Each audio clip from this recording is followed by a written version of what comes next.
Welcome to Hashtag General, where the delay in our start means I have no excuse for not coming up with an introduction. How's it going, Chris? Not bad. How's it going, Logan? Not bad at all. It's been a decent few weeks, but Very uh, nice. yeah. So, what have you been up to? Just Nothing. Settling into the new job, which we just, talked about a little bit. yeah. I guess not new.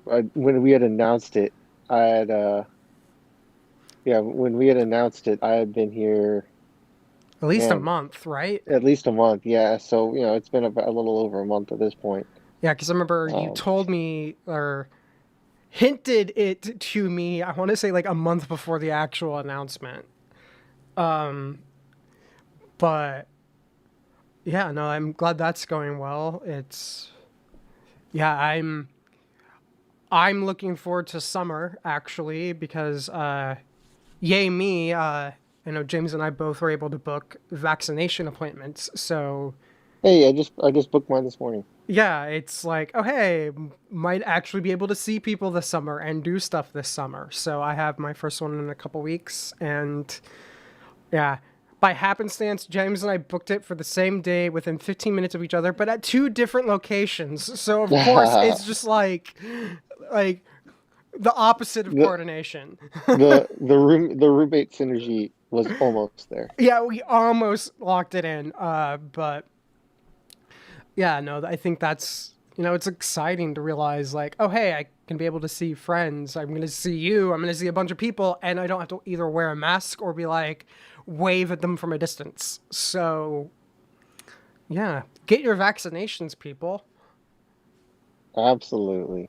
Can't stress that enough. Yeah, um, yeah. So it seems like everyone I know, I'm starting to see more and more posts about their vaccine, either appointment being booked or their vaccination occurring. It's just like, and from the sound of it too, if you haven't received your vaccine yet, like at least in California, it seems like it's at the point now where You're the minority a little bit.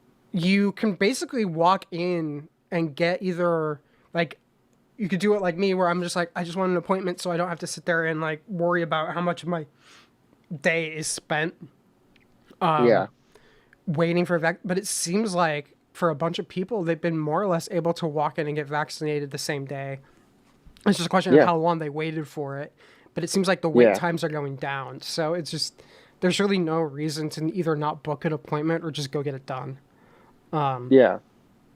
I So uh I have mine for Friday. And I could have gotten it earlier, but I have a lot of meetings and Friday just was the easiest day for me not have to worry about meetings or anything. yeah, Um I mine is I think not this Tuesday but the following Tuesday. And the main reason why I wasn't able to get one sooner is I'm actually trying to just coordinate it through my insurance, even though given how I think the feds are the ones technically paying for each vaccine. So there's no reason I couldn't go anywhere else. It was just like this way I would at least know where to go and I wasn't having to like research what building to walk into or anything like that. It was just like kind of like, yeah. okay, I can just do this and I'm done. It was more ease rather than like speed. Yeah, But makes sense. yeah, it's no vaccinations, people. They're awesome. But let's move Yeah. on slightly. What have you been up to other than, you know, making panda puns? What have you been like playing or watching recently beyond the obvious Falcon and Winter Soldier that we'll talk about later? Wild Rift I've been playing more of. Um that's Still like been it? like the yeah, I still love it. I still think it's great. I still think it's one of the best mobile. I don't want to I hesitate to say port because it's not a port. The game is completely redone from the ground up. But it's it's the same thing. But Yeah, you can, but the map's redesigned, the game's redesigned. It's made for mobile. You can tell. Um, but I yeah, the think game is really well done. I think that's actually high praise in the sense that if it is so close to the experience you get on the PC that you want to call it a port, even though you know it isn't, I think that's a good sign that at least nailed what they were going for, which was Yeah, to absolutely. create a league feeling on mobile. Yeah, 100%. And it's the stuff where it's like, I was telling Jane, like I've been studying and analyzing League of Legends at this point longer than or as long as I was in school, right? Like that's Yeah, getting to that point. And so for me and for a lot of other people that are playing that are in the same situation as me, all of the league knowledge that we have carried over. So it's not like I have to relearn how to play this game. Everything carries over, even though it's the map is slightly different, slightly smaller, the scaling is a little different. There's slight differences, but all of that knowledge still carries over and works. yeah. So You that might not have to like me the is really map. impressive. Yeah, you don't have might not have the map knowledge, but you have like the gameplay knowledge that overcomes that because you have to learn then what is new you have to learn. But if you are building it on a foundation of something you already know, it's just Yeah, faster. 100%. No, Yep. that's good. Like I mean, I never dived too much into League. Man, I I would think I would give I would give Wild Rift a shot I because kind of again, want to give Wild Rift a shot. it runs super great on my iPad. It's something that again, it's very user friendly, very new player friendly. Um, so I'd give it a shot. And the tutorials on it are great. So Oh, good. Um, super cool. The other thing that I've been playing, weirdly enough, is MLB The Show, which came out oh yeah. Friday, but How is it? really good. But and again, it's not like it's anything new. It's the show, like I played every year. Yeah, The difference is I'm playing on on Xbox. Xbox. I was about to ask if you were doing Xbox or Yeah, it is very strange. It's very odd. When you boot up the game, the PlayStation logos show up. whoa. Um, because it's a PlayStation Studios game, right? Yeah, And so that's like when you boot it up, I tweeted about it too. Like this is the weirdest experience I've had in a long time. Where you boot it up on Xbox and like the PlayStation stuff plays. that's just we are in like the upside down. Yeah, it was just really odd. Uh, Mm. and again, I understand why it happens, and I understand like the business decisions behind everything, and like how Like smart a move this is for both sides. yeah, But man, it's really weird. because a sports franchise, I don't think it's the kind of franchise that is going to either make enough people buy your system that it's not I don't know if it would be an exclusive where Well, remember losing it isn't, you the know. show was huge for PlayStation for the last when it first came out. PlayStation, the show was huge. Um, it blew every other. It literally killed every other baseball game. It killed 2K, MLB 2K, killed everything else. So it dominated the baseball market, and it has for the last like over a decade now. Uh, I want to say 20 years now. And so when you think about it, it's insane to think that a sports title, the top sports title in a particular sport, Was was a only on console one. exclusive, yeah, for 20 years. And it Yeah. worked. And it made money and it made them a ton of money and it was worth the exclusivity. So for them to do it now is odd. I wonder if Well, Microsoft.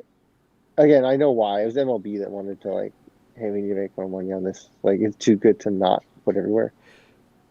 And I think MLB looked at what Madden and NBA 2K make, and they go, we could do that. Yeah. It's but what I mean is I don't think PlayStation or Sony is losing any console sales because this is no longer an exclusive. No, not at all. Where and so like letting this one go a little wide makes sense, whereas you would still want to keep, Spider-Man Yeah, to I think the yourself. interesting thing was that not only did Microsoft get it, but it's day and date on Game Pass. I know that's the crazy thing is the stuff that's day and date on Game Pass. Sometimes I'm just kind of shocked. I think Microsoft must have paid some sort of money to do that. Yeah, Other uh, like I'm more surprised that Sony even allowed that. Yeah, Like like it wouldn't even matter the amount of money that Microsoft would give up. Like it that just the optics of it and the lost revenue of it is insane. no, it's yeah, that whole thing is just so bizarre to watch. And I mean, we talked about this, whereas 5 years ago, it almost seems like this what we're talking about now with crossplay would have seemed still laughable. Yeah. But now we're getting like the exclusivity is kind of walls are kind of coming down. Crossplay is becoming the norm rather than the exception. It's yeah, it's like the whole industry has come to the Microsoft standpoint of anything that's good for the gaming at large is good for us, so why be a barrier?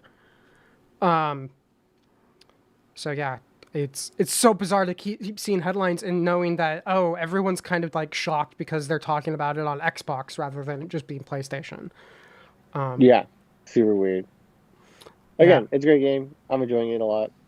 It's just very weird when I boot it up and I see the PlayStation and stuff pop up, and I go, "Am I not ready to console?" Yes, I am. yeah. I've been playing or last weekend I played a game called Suzerain. And it's like a kind of a almost choose your own adventure type thing where you play the president of like it's a very fictionalized Earth, but you're like essentially like a Eastern European president who's come to power in like the 1950s and supposed to be like bringing like democratic reform. And so of course it's Is it like like Tropico? no, not like Tropico in the sense that you're not there's no like city building. This is literally like you Just are decision making making, right? you're just making decisions and the progression, I would say, is very linear. So it isn't like there are extreme variations in gameplay that the game can deliver. What I think actually makes the game, like the mechanic that I've seen the most people complain about online is I think the mechanic that actually made the game like stick out to me and like where I was like thinking about it when not playing it. And it's the fact that you couldn't do a save game. So of course there's like an automated save and people figured out where the save file was, but the way the game played, it wasn't like you could go back to a earlier save point if things didn't go your way. Like once you made a decision, you were kind of locked into it by the game. And that definitely upped the oh crap, I need to make sure I'm doing this right ante because there was no going back. So it was I think it was like maybe $12 or something on Steam, but it was one of those cases where I played it times, maybe 3 times through, and it might be something I pick up again down the road. But like literally, like that psychological aspect of where I was starting to like stress because I'm trying to get this constitutional reform through, and if I make one mistake, it won't happen. Was like actually starting to get a little stressful because there was no reset other than like Right. restarting the game. And so it was just, which I think made it really, really fascinating. I mean, it had like some of like its implementations of like how the game economy worked were like off based off how like the economies really work, but it just the story being told and you just trying to like walk that fine line just was very fascinating. Yeah, that sounds super cool. That's right up my alley. I love stuff like that. Yeah, I'll send you a link. It was literally, I was legit, I'm not joking that I was legit stressing about passing constitutional reforms in this game because I knew like if I Yeah. said the wrong thing to the wrong person, it would die. And then I'd have to either restart or just deal with the consequences. So yeah, Caesarin, like really cool. Yeah, thanks for the call. Then, Uh, of course, also Stellaris had an new DLC come out. So of course I was up till 1 o'clock in the morning last night playing that. But yeah, that's kind of what I've been playing recently. Everything else that we're gonna like watching, we've already either talked about in the past or are going to talk about later in the episode. So yeah. Oh, I do want to bring up too. So obviously we've been watching Mighty Ducks. I don't know if we're talking I about Mighty Ducks today. actually haven't watched the latest episode yet. Okay, I'm so behind. you should watch that. But so there's a new show on Disney Plus called Big Shots. Which You one should is watch this one? Big Shots. So it's John Stamos.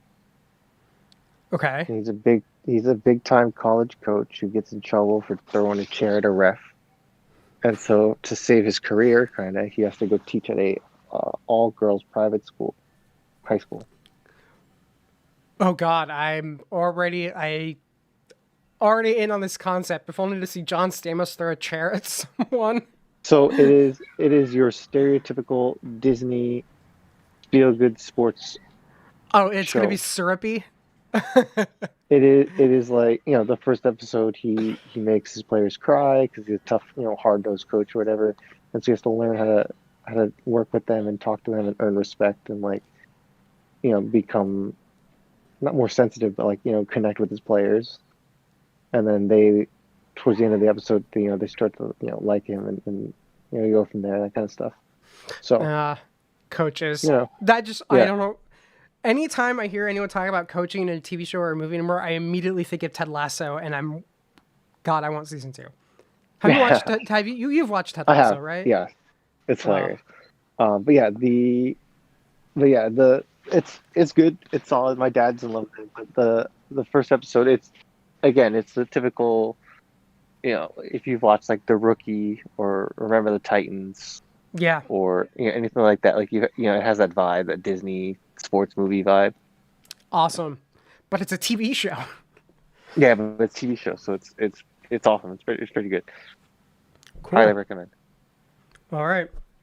Well, let's move on, shall we?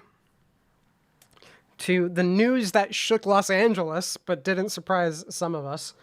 ArcLight Cinemas is shutting down, and Pacific, basically same company, shutting down all their locations, which is basically they were a major regional chain in the sense that they were one of the big ones in Los Angeles. But yeah, I feel like this is partially a dead horse I've been beating for years and don't really know what more I can say that I haven't said before. Yeah, it's just I I said this on a post on Facebook on from someone who we used to work with in the past. The pandemic may have landed the final blow, but it isn't what killed the theater. And that's kind of just how I felt when I saw the news. Yeah, I mean it's interesting because were they a great company? No. No. And so I was talking to some people that we'd worked with, and just kind of talking about hey, if it wasn't for them, we wouldn't be doing this show. Right. I know it's And like if it wasn't for them, I wouldn't have a lot of the friends that I have now, and I wouldn't have a lot of the memories and experiences that I had now.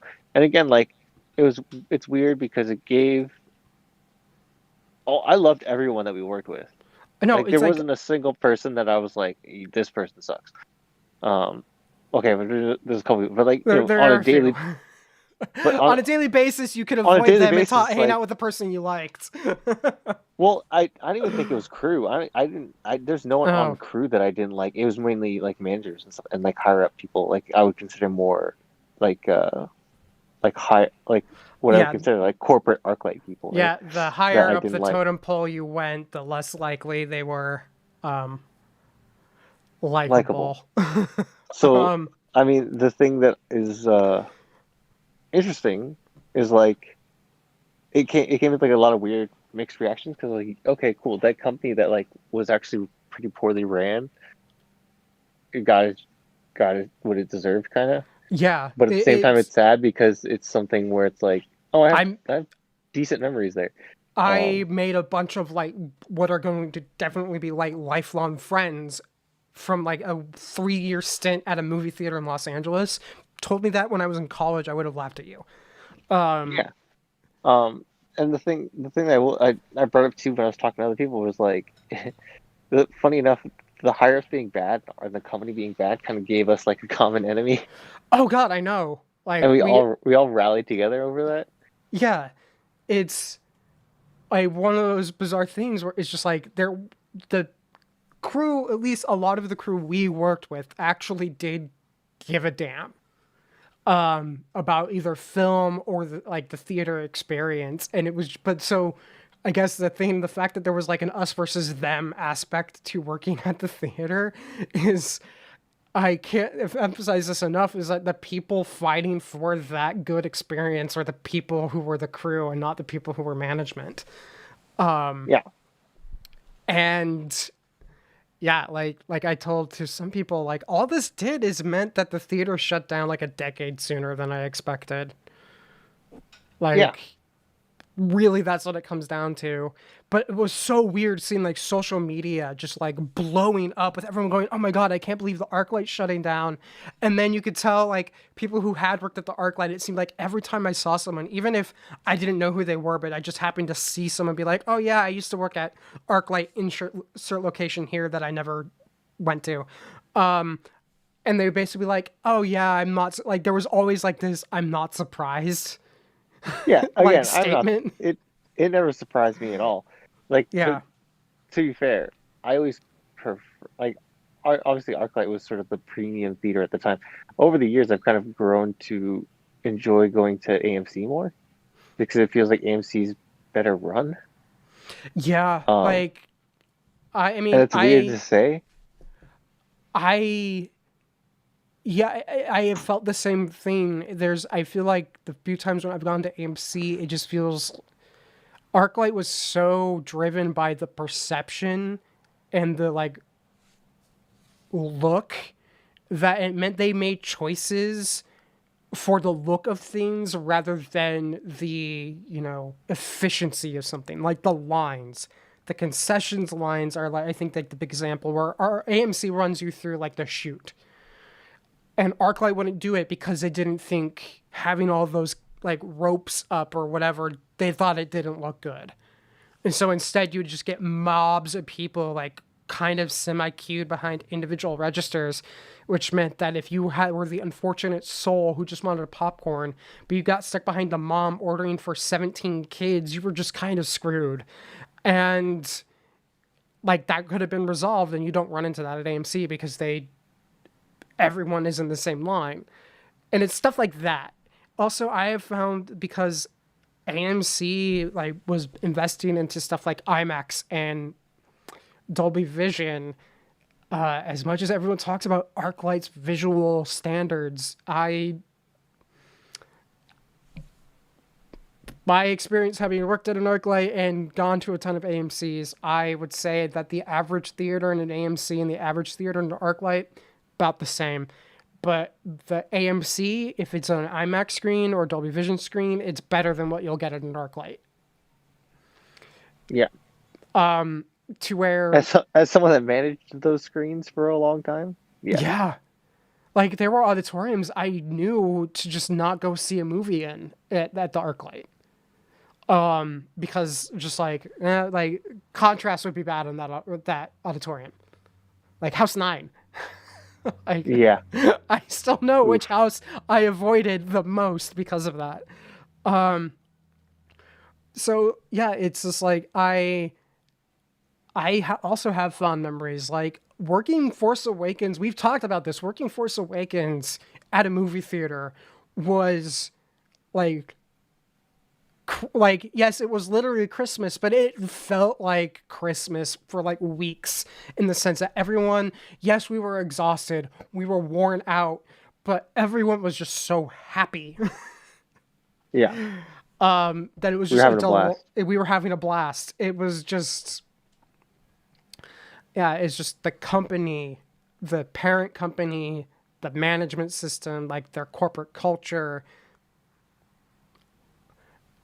That company was on a downhill slope years ago. And this just, they slipped and they hit to go into a skiing reference because that's going to be really, relatable for everybody. They hit the double black diamond when they should have hit the green slope. Yeah.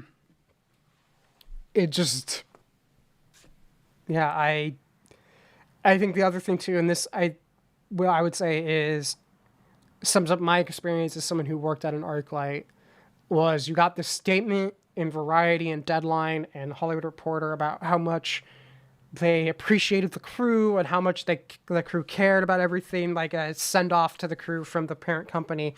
And they didn't, I saw someone say on Facebook that they didn't get the email notifying them that the theater was shutting down until it had already been publicly known in the press for 2 or 3 hours before they got an email from the company stating, oh, hey, we're shutting down.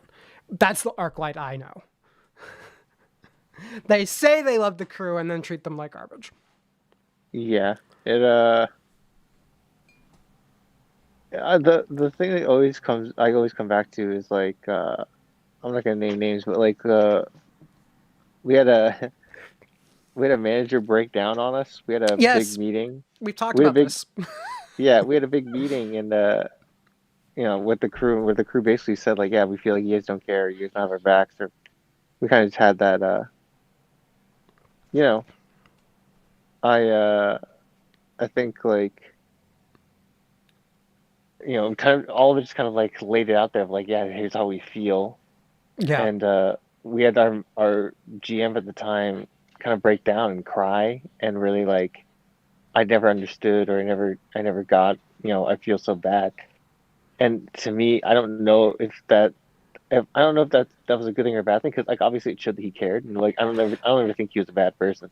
Yeah, I just think like he was incompetent. Like I know exactly who you're talking about, and it was just like it wasn't that he. I know he cared. Because of conversations I had with him. It was just he was incompetent. Yeah, and the crazy thing is he got promoted beyond that. Yeah, but I think it was the thing where even before he had that cry breakdown session, we had told him all this stuff before, and it was never heard. And so like having to do that, I don't know what triggered that time. I think it was because we all sat down and all had it at the same time. But to me, that just shows you're not listening, or you're not paying attention. Like, and like if it takes your entire crew to sit you down for you to realize that you're being a piece of shit, like I don't think that necessarily is a good thing. Well, though, it's like they would all, and this is something I remember from like having to do hiring and always feeling like really weird doing it because you have to toe the company line because you're in the room with a manager hiring people. Like the idea that of feedback, they would always talk about how they were open to feedback. What they really meant was we're open to feedback if it reinforces the company line. If it went against the company line, you were not a team player. Which meant if you were like me going, hey, we need longer turnaround. Like we need more than 10 minutes to clean a 400-seat theater. I was somehow not a team player for bringing that up every time we would have issues because of over cleanliness, or like the auditorium wouldn't be ready to go at showtime. And it's just like, gee, I wonder why. It's like after you start saying things over and over again, and you'd go nowhere, and that was just kind of ArcLight. Yep. So, yeah. We have stories for days. I've been telling tons of stories. Yeah. You can check my Twitter account for a lot of stories. But yeah, it's been an interesting time. Yeah. Maybe we'll do an ArcLight story time with. We should invite some people on and do an ArcLight story time. Yeah, we should invite some people over and get some story time in there. Oh my god, there's some people who would be like, "Oh, it'd be a terrible idea." But it's a terrible idea, but it would be wonderful. We might actually get viewers for that episode. I know. God, like some of the names that are popping into my head, there's a part of me that's like, oh, that'd be great, but at the same time, oh God. Like, yeah. Do we want to give them a microphone? Oh my God. Oh. Yeah, let's move on. So, speaking of how great it was working during Star Wars at a theater, Disney had a presentation for Disney Parks I want to say not this week, but last week. And they showed off a new lightsaber design. And of course, they won't let anyone share any video of it, but man, it was just like Twitter went crazy when reporters were able to start tweeting about it, at least, even though they couldn't share video. Um, so Yeah. to kind of give people the rundown, the guy is in the middle of a presentation and he's like signing it off, and at the end he like pulls out like a lightsaber hilt, hits the button, and the blade extends out and like ignites like it was an actual like, not like he pulled out the tube and he squeezed it, twisted it in like all the other, like nope, hit a button and whoop, there's the blade. And it was just like, what? I want this lightsaber. Yeah, so apparently from Disney filed a patent in 2018 for Hmm. something like this. And it uses motors, internal motors, to push out the shaft and pull it back in.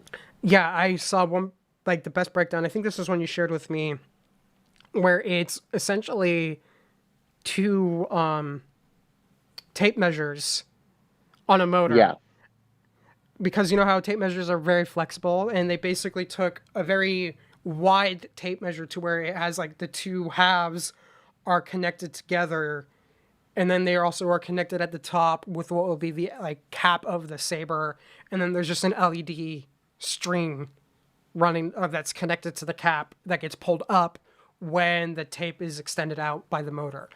So very simple, but also, yeah, this is not going to be like dueling ready or dueling capable, but it's still just like, yeah. So the thing that I was telling you, I'm super excited. Obviously, the thing that I was telling you was like, I'm not sure if Disney's looking to use it for uh sale, or if they're just doing it for like their shows, and they're yeah, like if Ray walking around the park is gonna have this lightsaber be now. able to pull out a lightsaber. Yeah, it's, Right. I think that's a fair question. Because I'd be concerned about the durability of it, Yeah. in which case I would be hesitant. Like, if it has a durability issue where it's one thing if you're Disney, you can just quickly replace a blade. It's another thing if you sell it to a customer and And you have to if it's, constantly get repairs and different yeah, things, right? Yeah. because And it like, doesn't seem like it's the most sturdy of designs. yeah. I also saw a few things stating that it might be for like part of like the Disney World where they're doing like the Star Wars hotel. Like it might be Yeah. part of some experience there where you do lightsaber training. So it's there's a lot of rumors going around that this may just be a Disney Parks exclusive thing, but it's still just super cool. Like I'd go ape shit if Rey walked out and ignited her lightsaber and it was like an actual lightsaber. Like that would be cool. Yeah. Like I think this is all a positive thing. I don't think this is, Yeah, and just from the basics of the idea, it wouldn't shock me at all having people now seen it. It wouldn't shock me if someone like replicates it, because there are people who are all about lightsaber replicas anyway. Would not shock me at all if someone sees this and goes, "Oh, I know exactly how to do that or replicate that with equipment and gear I have here." To where it might not ever be sold, but I'm sure that there would be like kits or plans for how to do one from home. Because the for sure. idea on its face is super simple. So, yeah. Now, it just was one of those cases where when the news broke, everyone was like, wait, is this real? And multiple journalists from multiple outlets were like confirming it, because there was a lot of disbelief I saw on Twitter when it was first like being talked about. So I'm maybe when things actually reopen fully to the point where Disney starts expanding stuff out again at their parks, I wonder if we'll start seeing these soon. Yeah. I'm very interested to see how this goes. Yeah, because if it's something they use only for the parks, am I disappointed? Yes, because I want one. Am I willing to spend as much as I did for the lightsaber I made at Galaxy's Edge for another lightsaber, but it has its own expanding blade? Yes. The answer is yes. Yeah. So I can see Disney really, I think it really goes down to the durability of the blade. If they don't think it's durable enough for the consumer, I think that's going to be the thing that causes the decision, not whether or not people will buy it. So Yeah. cool. I can't wait till they show video. That's what it is. They need to show Yeah, I just off need to see it. video. I need to see it. Moving on. So news broke over the past week about Amazon's big Lord of the Rings budget or show. It had been known for a while that it was being budgeted around 500 million, but it always had been 500 million for multiple seasons had been what all the reporting had said. A story broke, I believe it was Variety confirmed this. It's actually 500 million for the one season that they're currently shooting. Yeah. That is, for perspective, this does not factor in inflation, but that's more than the production budget on the Peter Jackson trilogy. Yeah. That's bigger than Game of Thrones. That's bigger than Mandalorian. That is bigger than a lot of feature films. It is, or honestly, it wouldn't shock me if it's bigger than almost all feature films. Like the only things that might be more expensive are like maybe like something like Endgame. But it seems like there were some films where they were pushing like 400 million, but 500 million for a TV show is unheard of. And I find it, as a fan of Lord of the Rings, I find that both exhilarating and terrifying. Yeah. Because what if it sucks? Yeah, it could go very poorly. It can go very well. Yeah. I mean, I guess I would like to hear your thought on, because I've theorized this before, that Amazon bought the rights to the Second Age from the Tolkien estate. So they don't actually have the rights to like The Hobbit or The Lord of the Rings or Aragorn or anything like that. It is only like essentially Numenor. So all of the stuff, Last Alliance that you see at the very beginning of the prologue in the movie, like everything from that earlier to like is more or less the area they're able to play in. And so I've often theorized that Amazon was willing to shell out the big bucks for this because they were waiting to see if it was worth shelling out even more money to get the rights to do Lord of the Rings as a TV show from Middle Earth Enterprises. Because for those of you who don't follow film rights, the Tolkien estate doesn't actually have the film or TV rights to The Lord of the Rings or The Hobbit. Yeah. So they would have had to go to someone else to get the rights to that, and those rights would have been probably more expensive than what they paid for the Second Age. And so I had theorized what was going to happen was they were going to do this standalone Second Age series for a bit, and then, if that paid off, get the rights to The Lord of the Rings. And part of me is now wondering, do you think my theory had any like merit and in the past, and B, now that we know that they spent 500 million on one season, why? I don't know if my theory like holds any water anymore, or if it like even makes more sense. I don't know, to be honest. Like your theory sounded spot on to me, and it sounded like, there's a lot of logic put into it. I think there's them spending this much money either tells me that they did get the rights to something, or that they're doing something on a grander scale, or they're doing your idea but throwing so much money at it that they're trying to do something. You know what I'm saying? Yeah, like they're just trying to throw money at it and hoping that it makes it grander. Yeah, because where I thought when it was talking about like 100 million a season, that lines up kind of where like Mandalorian and by the end of its run, Game of Thrones were at. They were pushing like the 100 million a season budget. And so that would have put Lord of the Rings like square in that category. And then it made more sense because at that point you're spending like 350 million on a series. Yes, it is more expensive than it probably should be, but it gives you that gives you enough to know whether or not it's going to be worth continuing.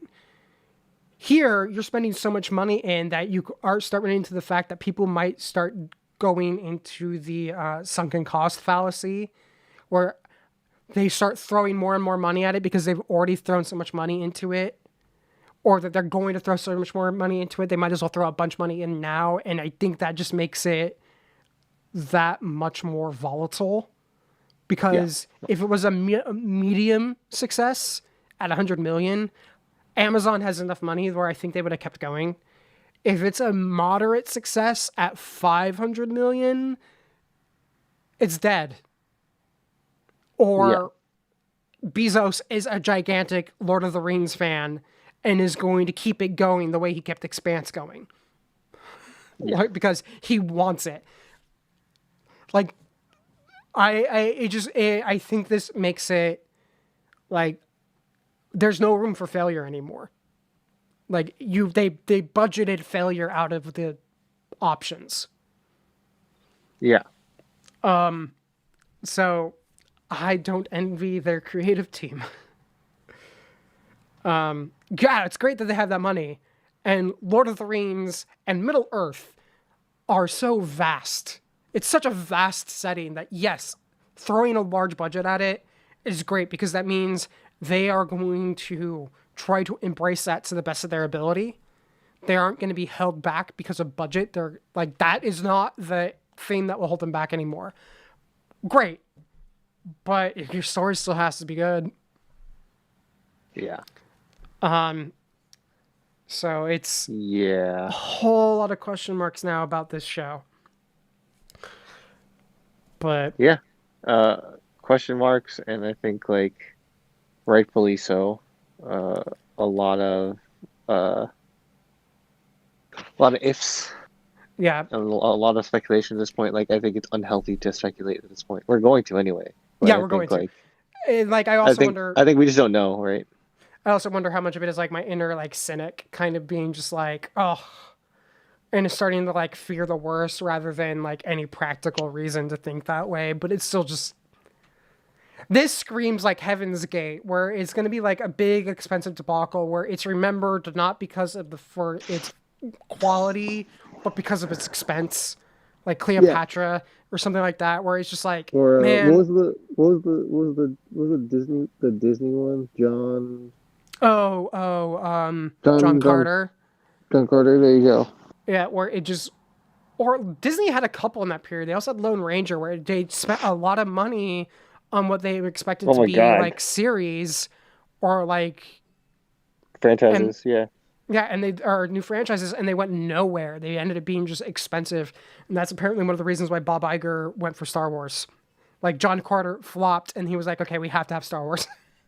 I think. Well, the thing with Disney is like, Disney has the runway to do. I think Iger explained it too, that like the thing with the tent poles, like the thing when you have Marvel and when you have Disney animation and Star Wars now, when you have that stuff in your back pocket, you have wiggle room. You so much. Yeah, it gives you so much room to like play with these big things to see if one pops. Yeah.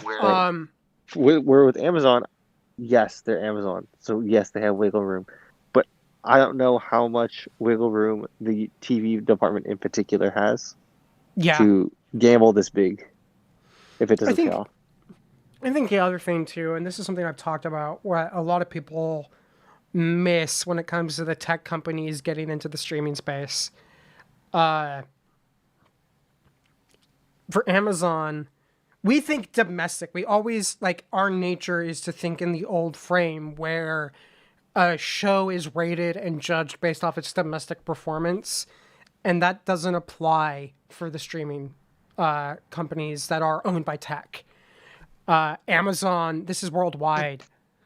Apple is worldwide. And it's so, unlike something like HBO Max or like Peacock, where they are only aimed at the domestic US market, This one, the audience isn't the 300 million people in America. It is the 7 billion people around the world. So maybe with that in mind, this makes more sense to go bigger. This may just be the trend of where if you can go international, and this is actually where Disney Plus, I say, speaks to Disney's like foresight that they're able to go international in a way some of the other media companies in the States aren't. Like, you can go a bit bigger because you're not just domestic. Yeah. So that might be their rationale behind it, is that they don't have to make up for it just in the United States. Yeah. But it's still a huge gamble. I mean, it was a big gamble from the beginning. It's just, this is throwing it all on black. Yep. It's and honestly, at this point, I can go either way in terms of how I feel about this. Yeah, it's. So, I'm gonna be cautiously optimistic. I think that's the best way to think about it, is cautiously optimistic. But speaking of Amazon and Lord of the Rings, let's move on to our next Amazon Lord of the Rings topic. A couple of years ago, they announced that Amazon was working on a new Lord of the Rings-based MMO, and then yesterday or the day before, news broke. They canceled their Lord of the Rings MMO, and LOTR fans everywhere rejoiced. Yeah, this was kind of weird. Like, a bizarre double whammy of news this week, where it's like, they spent $500 million on the Lord of the Rings TV show. They canceled their Lord of the Rings MMO. It's just like... They're like, guys, we're spending way too much money on Lord of the Rings. We got to figure out something. Well, we can save like 20 million if we cancel the... Done. What? Done. I didn't even finish what it is. Just done. Just cancel whatever it was. So yeah, I think obviously you have a lot of thoughts on this for what it means for Lord of the Rings Online. So I'll let you get to that. But I do have concerns about what this says about Amazon Game Studio. Oh God, no! Let's dive into the Amazon Game Studio bit first, because this is, from my understanding, from like as a casual observer of the industry, this is par for the course for Amazon. Yeah, they've announced a lot of projects and canceled a lot of projects. They really haven't put anything out of note. Yeah, it's just like that's concerning. They're spending money and we're not seeing anything from it. Yeah, it reminds me of when Star Wars or when EA was doing the Star Wars license stuff, and they were like, "We have 7 projects in the works. By the way, only 3 of them are going to come out, and 2 of them are Battlefront." And you're like, In which case, I would actually say that there were 2 projects. Like, yeah. I think 3 is generous. Actually, no. 3 Squadrons. Yeah, but like, think about it. They had the Star Wars license for a decade, and they came out with 3 projects essentially. Meanwhile, they changed the license terms, and now Lucasfilm is licensing out the way they should have from the beginning, where they're reaching out to individual studios. Yeah, and like really fine tuning who cares and who's getting what. Yeah, so we're getting like 3 games where they might actually see the light of day and not get killed by EA's insistence on multiplayer. Yeah, God, that Amy Hennig game. God. The more we're gonna get one day, we're gonna get like all the drops on that game, and we're gonna just cry. I know. One day, we're gonna get like a full drop of like, here's the demo or here's what it was, and then we're gonna be sad. Yeah, but in like 5 years when those NDAs expire, we're gonna get so much info. Because everyone that I've talked to that worked on it or knew about it was like, that game was incredible. I can't say much, but that game was incredible. And I was like, God damn it. Every time. Maybe, just maybe, on some weird server in EA, there exists a version of this game. And maybe, just maybe, they might accidentally or purposefully release it. Because they're never going to release it. They're just going to show us. We're just going to get some weird tech demo or like screenshots and a story from and we're gonna cry. The people that worked on it. Yeah.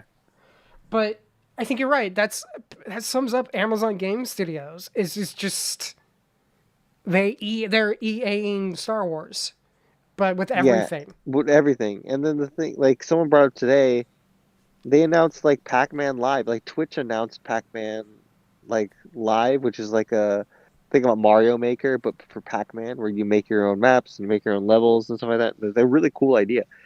And like uh they announced that like over a year ago, and this website is gives a 404 now Oh God. when you go to it, and it's like, okay, Amazon, what you doing? Like Amazon made a smart move buying Twitch for trying to get into the gaming space, but Yeah, outside of the fact that Twitch kind of is still, Twitch, it's like everything else Amazon has done has kind of flopped.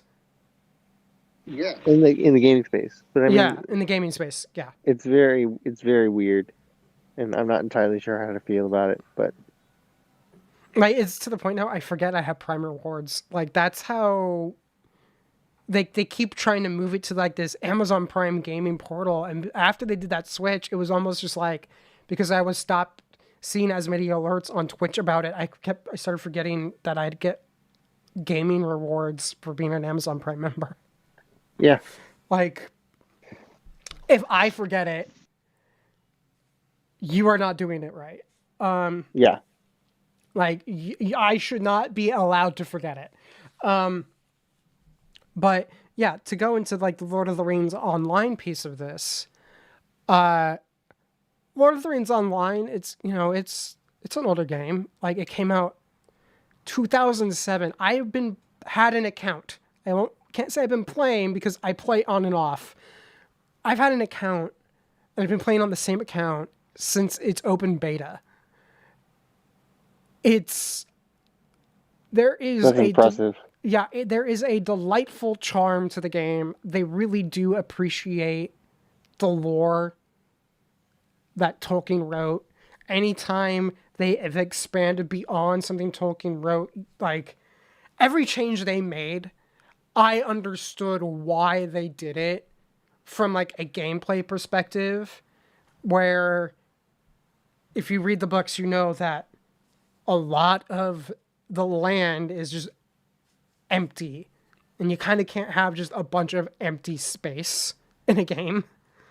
Yeah, it looks pretty, but that does just, not how it should work. So they would do things that were clearly not based on anything in canon, but wherever they could, like even if it was just a small sentence or a hint of something from the books, they would like expand on it and try to like flush it out to where, again, anytime they deviated, it's like, I get why you deviated. And they did it in a way where 90% of the time, or even like 95% of the time, it felt like, oh yeah, no, this feels like it would fit in with the universe that Tolkien had created. Yeah, you gotta love stuff like that, and Yeah, to me that shows like a deep level of caring and a deep level understanding of the material that you're exactly. you're So, basing your game off of. which is why we actually, and we'll talk about this more, that's why it has like a monthly active user base of 107,000 people, Yeah, which is for a goddamn, what, 14-year-old game? Damn. Good for you. But it's definitely showing its age. Like one of the problems it has is its engine is older than the game itself. Like my understanding is it was actually the engine they created for either Asheron's Call or Asheron's Call 2, which are some of like the really earlier MMOs, like pre WoW MMOs. Which means that the engine is like 20 or probably closer to 20 than to 15. Especially if you factor in like development time for just Lord of the Rings Online.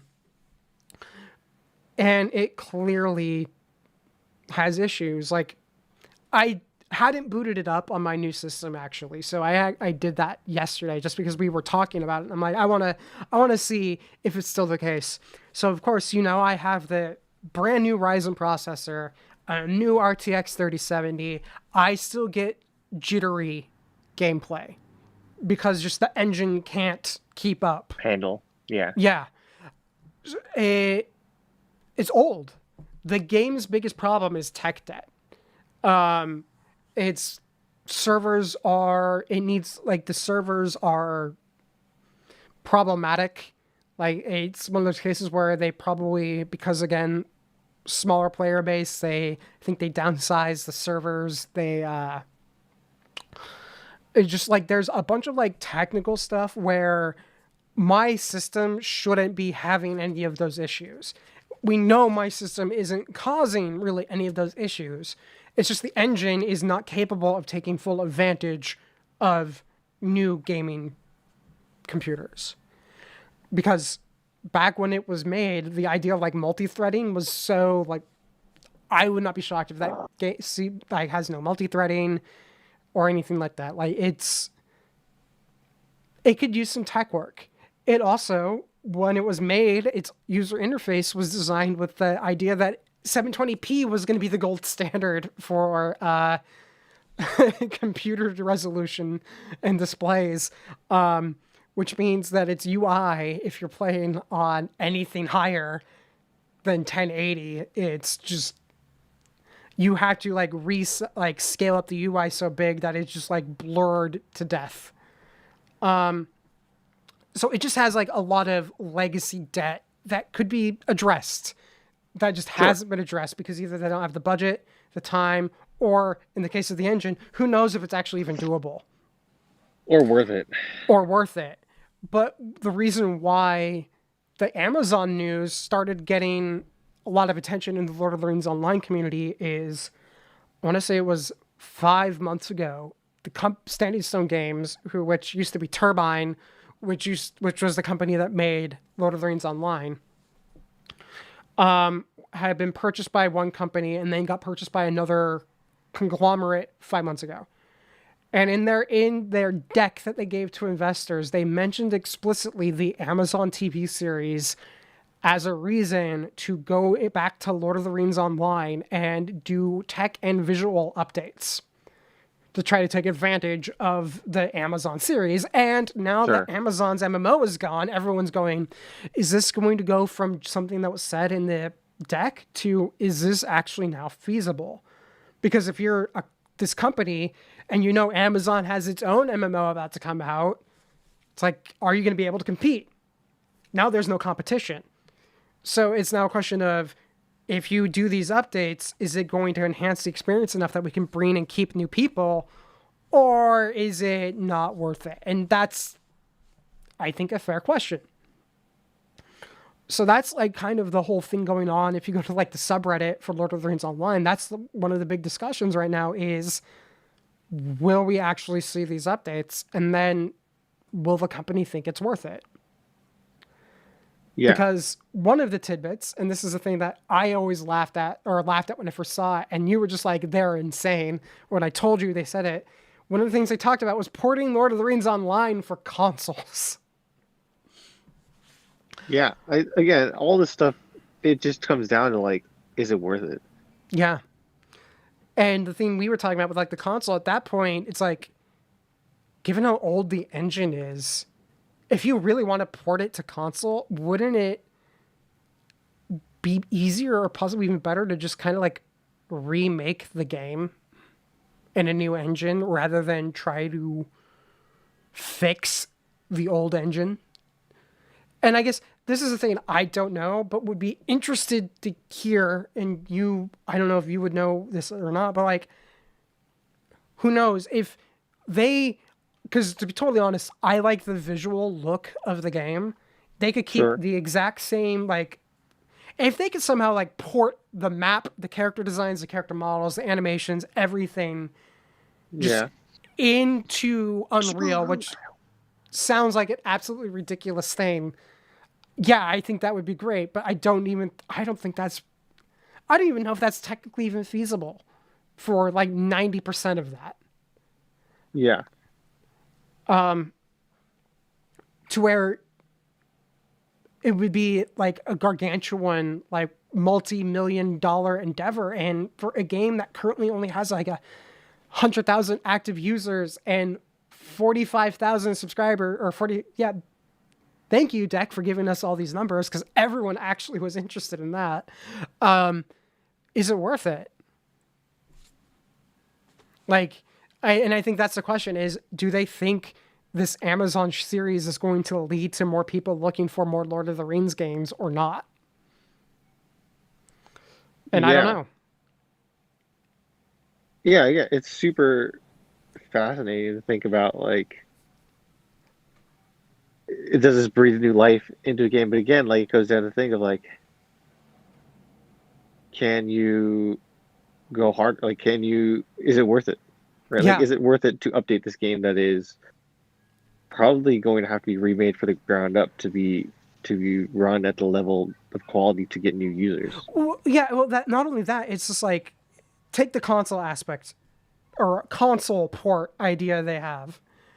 Lord of the Rings Online, as it plays right now, would not work on console because of just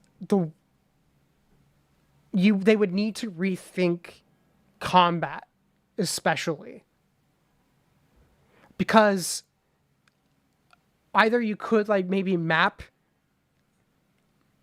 skills somewhere, but you would need to like refine the skill or the attack action options that people have if you're going to be in a controller based thing. Because people, and I've tried this, someone did actually attempt to make a user created Lord of the Rings Online controller scheme that you could get through Steam.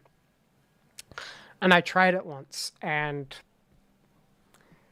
it didn't work. So you would have to redo it. You would have to redo that. So if you're going to have to redo combat because of the console, well then you might as well just like redo almost all of that aspect of it in terms of playability. And at that point, it's like you are just making a new game. Yeah. In which case, why are you sticking to the old? It's just like if they actually, and I think that's the thing, if they actually go, we want the console version, someone is going to have to either say or go, okay, that's great, but that means we're going to be essentially creating Lord of the Rings Online 2, where it's just the same old game, but combat's different. The map's the same. The quests are the same. Combat is different. But hey, we're in like, I don't know, Unity or Unreal or something. Like, that would be it. Yeah. And that would be expensive. So expensive. Would. So yeah. That's kind of what I mean of like, I don't know if this is even worth. Again, is it super cool? Yeah. Is it worth the amount of like money that you would make afterwards? I don't know. Yeah, I'm in the camp that it would be nice if they put just a bit of money into trying to fix some of like the legacy aspects of the engine, assuming they can be fixed, and that's a fair question. There are probably parts that just can't. And then at the same time, the visual updates. People, and here's my thing. People talked about how beautiful they thought Valheim looked.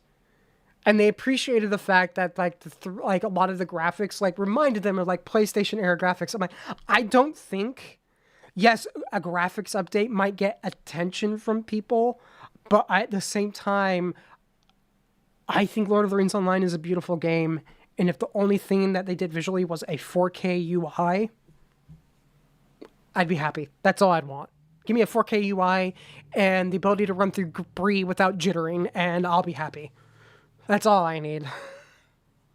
Yeah, but I think a lot of people would see, again, it comes down to a thing of like, does it entice new users? Yeah. And I don't know if it would. And I don't know if that is enough. Yeah, I don't know if it would. So again, that's like my main concern when you talk about stuff like that, right? Yeah. So I, of course, have fingers crossed, but that's probably the only thing that will happen is that a bunch of us will cross our fingers and then nothing will happen. Yeah.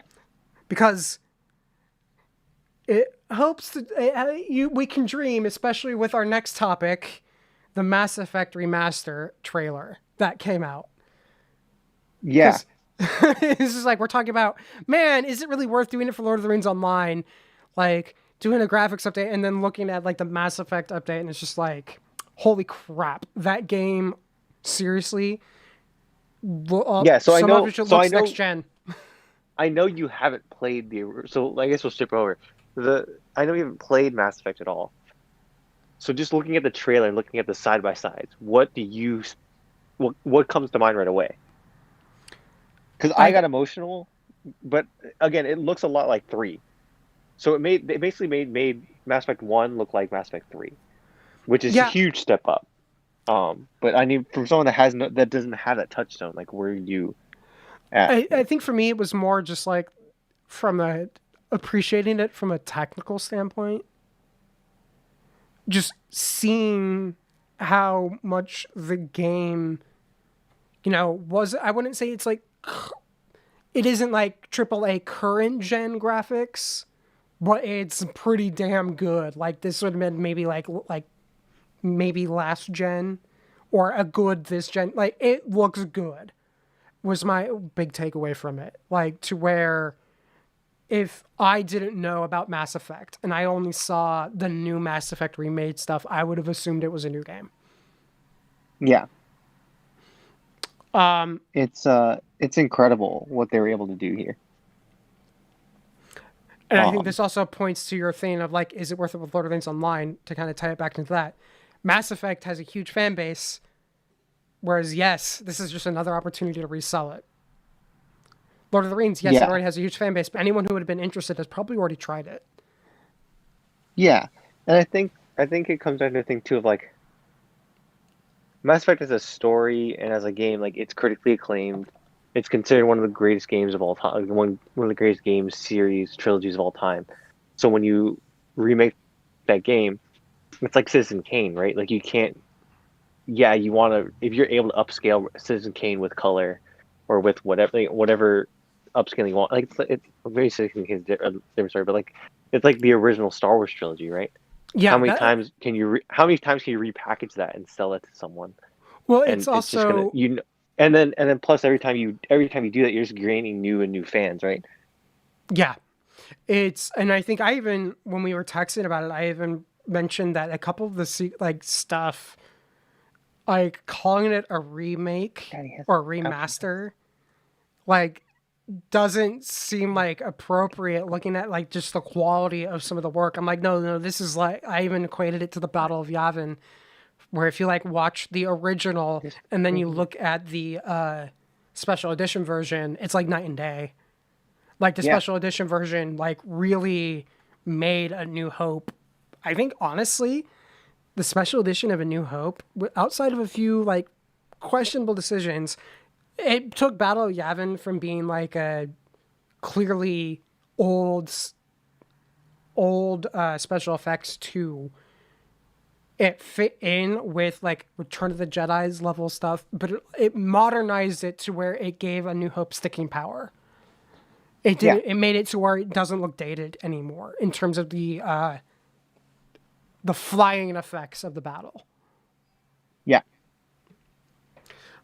And I was watching the Mass Effect stuff, and I'm like, this reminds me of that. Like calling it just a remaster just doesn't seem to do it justice, given just the level of detail that they've applied to some of these things.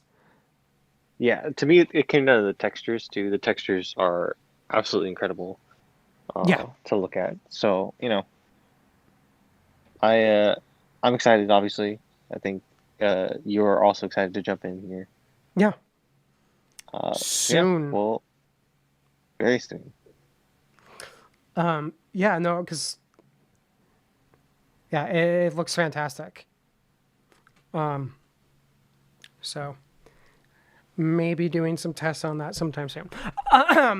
Moving on, shall we? Let's wrap up our day with our discussion on the last two episodes of the Falcon and the Winter Soldier. And James, just throw on that spoiler take now because holy crap, blood. Oh yeah, we haven't talked about that. We haven't talked about that episode. That ending sequence was just like, holy crap, especially with that final shot. Yeah, the final shot to me is one of like the iconic now images from MCU, which is like this is insane. Um, like it was powerful, strong. Uh, it's a big statement to make. Yeah, Um, but yeah, I think overall, I'm the series is great. yeah. They're tying in so much stuff into this. Uh, do we want to talk about the cameo that we got? Oh, the Julia Louis Dreyfus. Yeah, that to me is such a huge deal. It shows that they're doing Thunderbolts, which is insane. All right, Uh, as someone who has no clue what you just said, please explain. so she's essentially uh, there's I'm not sure if they're going with this angle, but that character has been kind of linked to Madam Hydra before. Also been linked to like Thunderbolts, which is like think of Thunderbolts like evil Avengers. So Abomination would have to come back, or Red Hulk would have to come in. We would also get uh, obviously U.S. agent. So John Walker would be like the evil Captain America. Something like think evil or dark Avengers, and that's what you get with Thunderbolts. Cool. So obviously, so this character, this Julia Louis-Dreyfus character, is uh, sort of think of her as the Nick Fury of the Thunderbolts. So obviously, she recruited John Walker in this one. Yeah. Uh, Like, also, so talk about like random, like, did you know she was in MCU? no, That was the so thing that this got me. I'm is like, is that Julia Louis Dreyfus? That can't be Julia. Holy crap, it is Julia. Like, so, so talk this is about the like thing. just like a So random drop in cameo. And well, you're just like, so okay, this isn't small. You know it's big. no, so this is the thing that's weird. The producer and the director of Falcon Winter Soldier before this episode said, "Yeah, this episode's gonna be crazy. There's a cameo in here by a big name actor that is a big deal, like a big name character to the MCU, and it's their introduction to the MCU." And everyone was like, "Who is it? Are they fit?" Because remember, we had Paul Bettany do the thing with, "Oh, there's a huge cameo Yeah, with in and WandaVision. it's him, yeah, and it's himself. He gets to act against himself." And he was joking, but so everyone was like, "Whatever, it's probably just a like a red herring." And so this happens, and I then love that he was just an trolling, hour, honestly.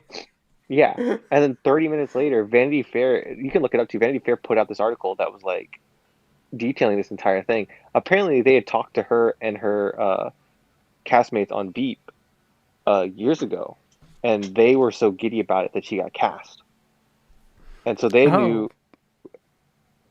Obviously, Vanity Fair was respectful and kept that information private, right? Oh, Um, yeah. Well, from the press side of things, having like working in PR, that's the kind of thing that you debate. Is this leak worth the additional coverage that we're going to lose from pissing off yeah, Disney? And the answer yeah. is probably So no.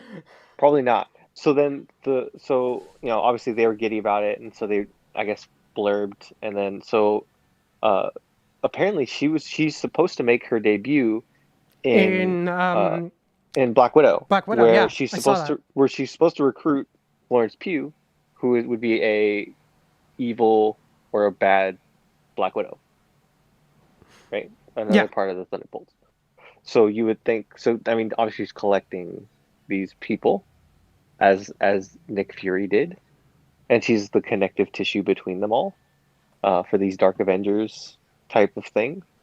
Um, so yeah, like that's something that's super cool, and it's great to have her. She's a perfect person to do that kind of a role. Um, I think the interesting thing too is like they snuck. Remember, I told you first episode that Torres in the comics becomes the Falcon, Yeah, Falcon. I caught that, and I and was just then like, "Oh, he's got the wings now." yeah, and then so Chris where is he goes like, probably "Hey, you like forgot doing the," like flips. he's yeah, where he's like, "Hey, you forgot the wings," and he goes, "You keep them," and I was like, "Oh, he's got Oh, the wings. so Oh, I'm he's now. I got the saw that. And I'm just like, wings." are we gonna get Torres as Falcon in this series? I don't know if in the series, but we're gonna get Sam It's in the Wakandan Captain America suit this last episode. yeah. Is the next episode the Um, last episode? yeah, there's only six. Oh.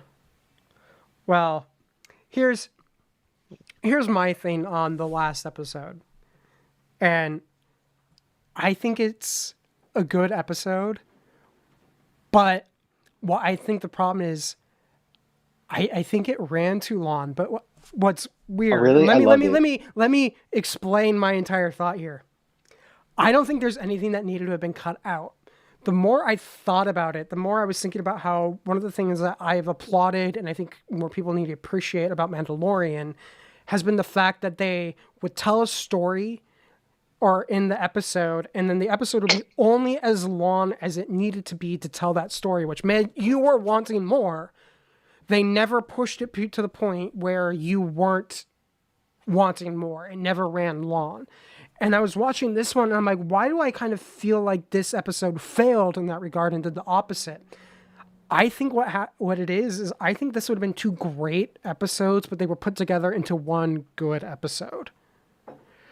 I I think disagree. I think this show episode would have the last episode would have been better as two episodes where because look at like the tags. Like I think if they had had one episode where they kind of focused a bit more on Walker and US Agent to where we could have gotten him seeing Lamar's family, him meeting Val, him doing the shield, and that ended the first bit.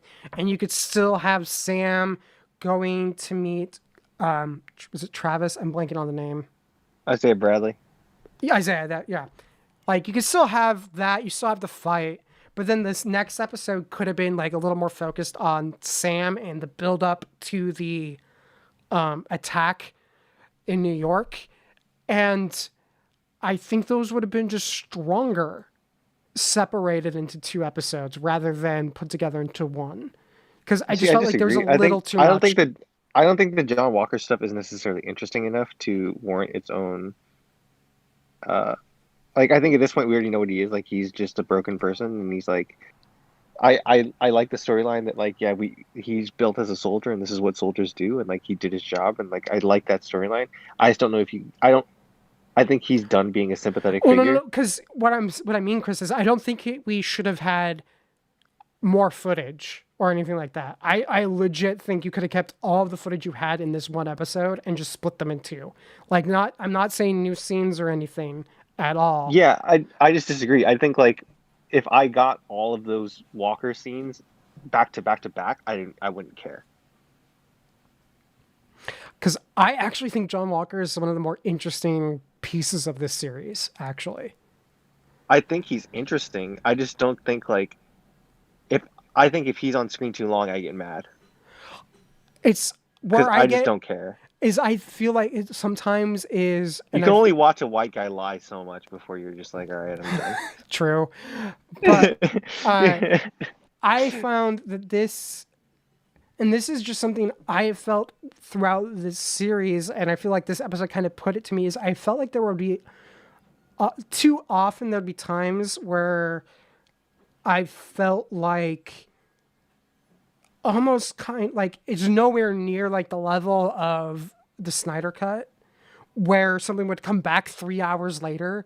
But I felt like this series kind of had like a similar problem where like too much time would pass between character beats to where you'd be like, oh yeah, like I felt like I was having to like mentally remind myself, oh yeah, that was this episode. I disagree. I wasn't. I didn't have the feeling at all. I think to me it was a perfect thing of like they closed the beats they needed to. Like obviously Sam got what he needed to from Isaiah Bradley. Like he had that heart to heart in the conversation of like, okay, yeah, these are really what I'm feeling, and like you're nailing it on the head here of what I'm feeling. I think like that was a perfect beat to end on for that storyline. It closes that loop for him and that character, at least in the series.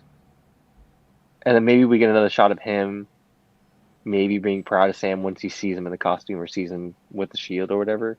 But I think that's about it. And then the stuff where I think the stuff with Walker, you kind of get a little too much of the uh, I'm entitled and I know, like, you know, like I'm the Entitled white monster you dude. created. Yeah, like I'm the monster you created, and then like, you know, hey, is that the guy that killed our son? He goes, yeah, like the stuff like that. Like to me, it's stuff where he's no longer, and he's just I really kind of don't like the way they're using him because he stopped becoming like this tortured soul. He's now just like a bad guy. Yeah. He's now just a lying bad guy. Like he's not remorseful anymore, right? He's just like, I've been wrong, and I'm right, and I'm a bad guy. Well, I Where wonder how much I of think it is this idea to go he was back more to. interesting before Yeah, I to agree. me. I think he was more interesting before, but I wonder how much of this is like going back to like Erskine's thing where the serum enhances It enhances who you are. So who yeah, you like are. he And was so never like he's never yeah, all of like he his was worst never instincts are now, they're not being covered by any sense of propriety. It's just, he's the raw yeah, nerve. yeah.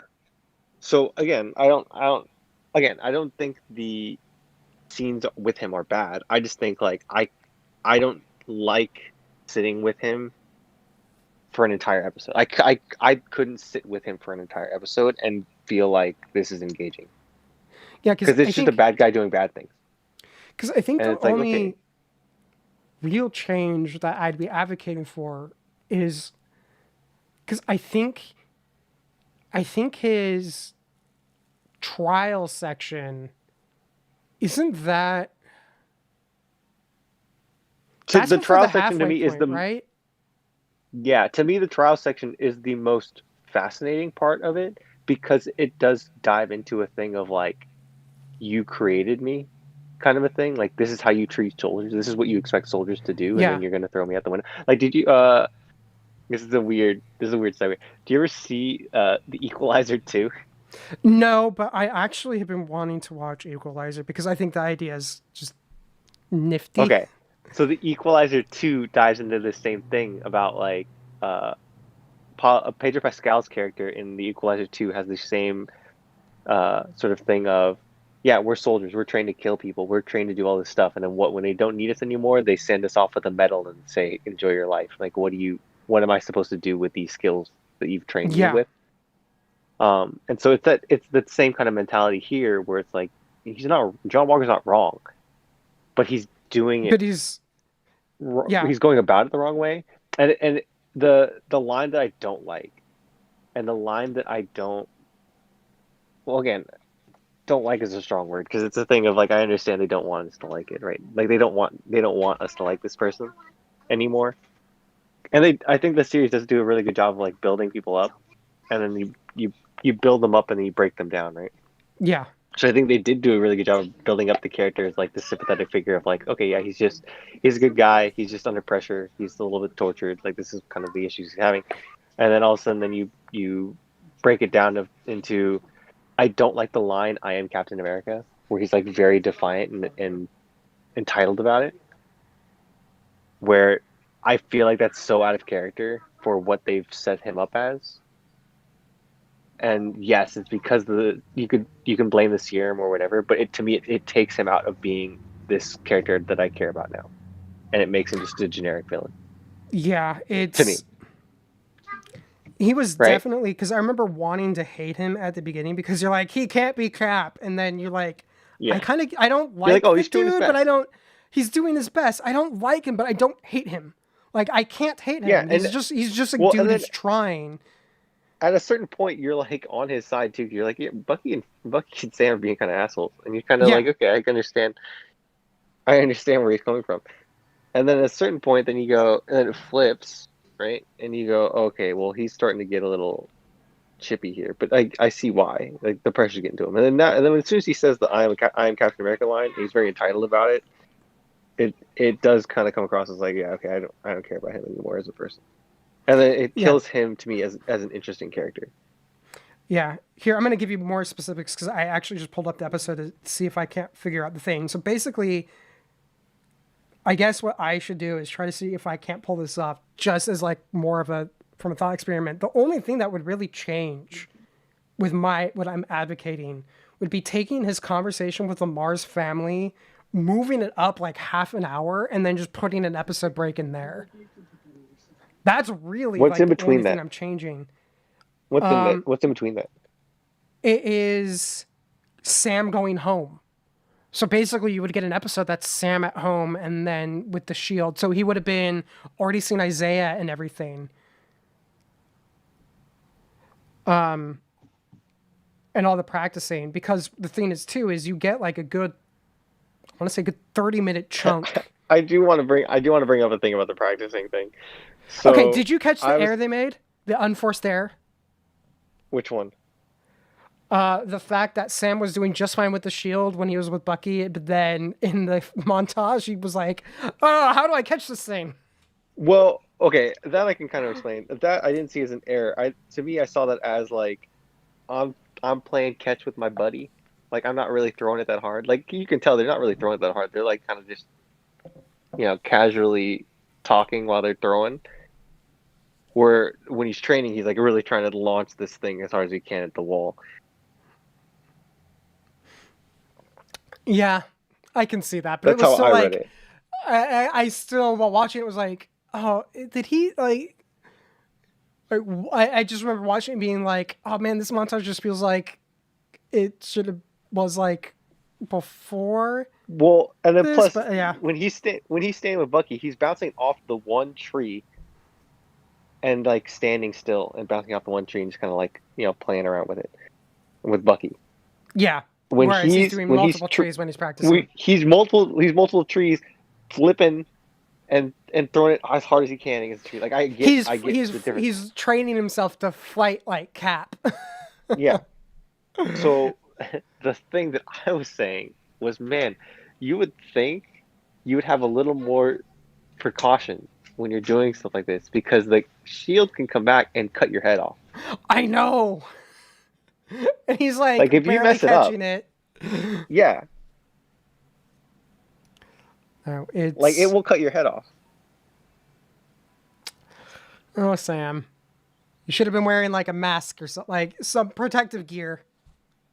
Oh well. He's gonna get the Wakandan protective gear.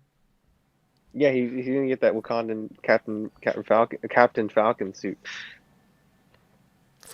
Oh boy. I'm super excited. Yeah. But yeah, the series is great. I love it. I love it so much. And like, I don't know, did we talk about the Loki trailer? We haven't actually really talked about it. I think it. I don't remember. Did this come out when we talked? Yeah, I don't think we talked about it. It's hype. It's so cool. It looks absolutely weird in all the right ways. Yeah. Like the beat of like sign this, confirming this is everything you've ever said. And then this he makes is ridiculous. And then the thing prints out and he puts another one on the top of the thing. To me, that's like the perfect encapsulation of what I want this show to be. I know, or it's just like, oh god. I'm like, oh well. And I'm kind of glad this is pre Thor the Dark World Loki. Yeah, it's who's been dealing with where the Loki who is having to deal with like the grief of his mom's death and all that. To where we're getting like bad guy Loki again is just kind of, I'm down for this. Yeah, 100%. I think it's great. I'm very excited to see where it goes from here. Yeah, and that's, I think, June. I mean, talk about like a stacked year. We've gone from, in just like the past couple months, we've gone from Mandalorian to WandaVision to Falcon and Winter Soldier to Bad Batch to Loki. It's like it took Disney a couple years, and then we had Black Widow. It took Disney a couple years, but it's like all engines running. Like they've got a show a month, it seems like, that I'm like, oh yeah, I want to watch that. Yeah. It's at this point, I'm hard pressed to say that like Disney Plus is the one. If you're going to buy a streaming service, Disney Plus should probably be the streaming service you're going to buy. Well, I think it comes down to the fact that it is so inexpensive when compared to everyone else. It's the cheapest one. And all the content you get from it, it's just like, it's kind of they priced it at the perfect point to where you don't have to think about it. You can just do it. And then once you do it and you use it, you don't want to get rid of it. Whereas Netflix is approaching the point where its pricing is now like because if it wasn't for the fact that cell phone carriers like provide payments for a lot of these things anymore, like I would be sitting here going, is it worth paying $13 a month for, or $14 a month for Netflix? Yeah. Like Disney Plus is a gimme compared to the Netflix price. Yeah. So, you know. Yeah, it's no.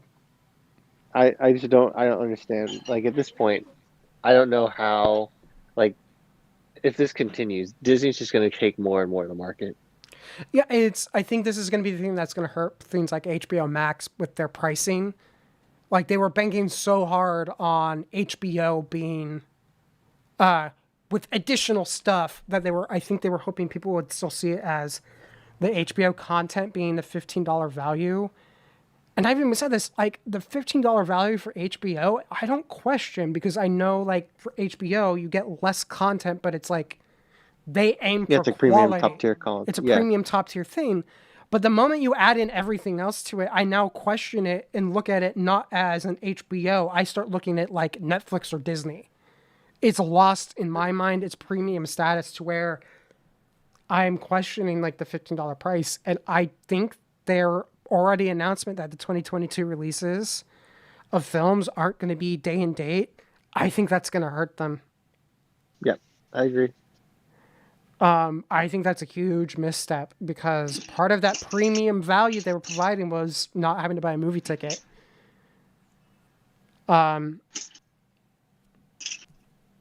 Yeah, but yeah, no, Disney Plus, like, then Disney knew what they were doing from the get-go, and it seems like every other company just kind of knew they had to go into streaming, but Disney didn't just know they had to go into streaming. They figured out how they were going to do it. And then they put all of their effort into it. And so, whereas everyone else, it just feels like they're haphazard.